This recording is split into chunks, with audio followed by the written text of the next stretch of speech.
জেলা নির্বাচনের 3-4 দিন আগে আমরা আমাদের প্রার্থী আলিউজ্জামান চৌধুরী টিটু চৌধুরীর পথসভায় মাদাপুর ছিলাম। মাদাপুর থেকে ফোনে জানতে পারলাম যে গোয়ালপাড়া বাজারে সহিংসতা ও নাশকতার কর্মকাণ্ড শুরু হয়েছে। এসে দেখলাম যে অফিসে বঙ্গবন্ধুর ছবি সহ চেয়ার টেবিল আসবাবপত্র যা ছিল, কালাম মির্জা উপস্থিত থেকে কালামের ভাই বিল্লাল মির্জা সহ কতিপয় কিছু সন্ত্রাসী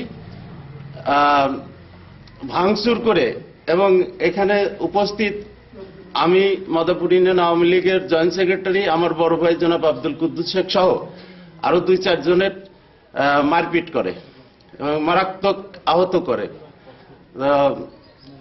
আসার পরে আমরা প্রশাসনিক সহযোগিতা নিয়ে তারপরে আমরা এই অঞ্চলের মানুষ একটু স্বস্তির নিঃশ্বাস ফেলি।